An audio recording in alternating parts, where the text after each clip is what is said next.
चूहों की समझदारी। एक छोटे से जंगल में हाथी रहते थे। उस जंगल में एक झील थी। झील का पानी पीकर सभी हाथी अपनी प्यास बुझाते थे। उस समय गर्मी बहुत पड़ रही थी। ज्यादा गर्मी की वजह से झील का सारा पानी सूख गया था। अब हाथी पानी पीने के लिए बहुत परेशान रहने लगे। कई दिनों तक वह बिना पानी के भी रहे। एक दिन उनमें से एक हाथी जोर से कहता है, अब आप चिंता मत कीजिए, पानी मिल गया है। ये सुनकर सभी हाथी बहुत खुश हो जाते हैं और कहते हैं, तुम्हें कहाँ मिला पानी? वह हाथी कहता है, यहाँ से थोड़ी दूर पर एक नदी है, चलो मैं तुम सबको अपने साथ लेकर चलता हूँ। सभी हाथी उसके पीछे जाते हैं और पेट भरकर नदी का पानी पीते हैं। उस नदी के पास बहुत सारे चूहे रहते थे।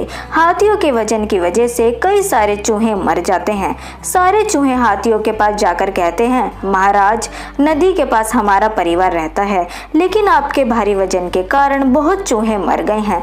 आपसे विनती है कि आप जंगल के किनारे से होकर आया करो। हम बेशक छोटे हैं, पर कभी ना कभी हम भी आपके काम आ सकते हैं। उनमें से एक हाथी हंसते हुए कहता है, तुम इतने छोटे हो, तुम हमारे क्या काम आओगे?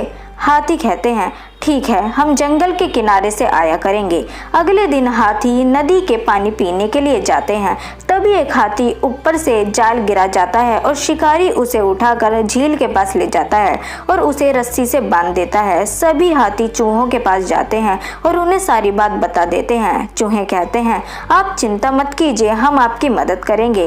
रात होते ही चूहे उस हाथी के पास जाते हैं। चूहे अपने दांतों से रस्सी और जाल को काट देते हैं, जिससे वह हाथी बच जाता है। ये वही हाथी था जिसने उन चूहों का मजाक उड़ाया था। अब वह कहता है, मुझे माफ कर दीजिए, मैंने उस दिन आपका छोटा समझकर मजाक बनाया था। आज आपकी वजह से मेरी जान बची है। सीख हमें इस कहानी से क्या मिलती है? इस कहानी से हमें ये समझ आता है कि छोटे लोगों का कभी भी हमें मजाक नहीं बनाना चाहिए। मुश्किल समय में कोई भी काम पर आ सकता है। दोस्तों, आगे भी ऐसी कहानियों से सीख लेने के लिए चैनल को सब्सक्राइब करना ना भूलें। मिलते हैं आपसे अगली वीडियो में, तब तक के लिए गुड बाय।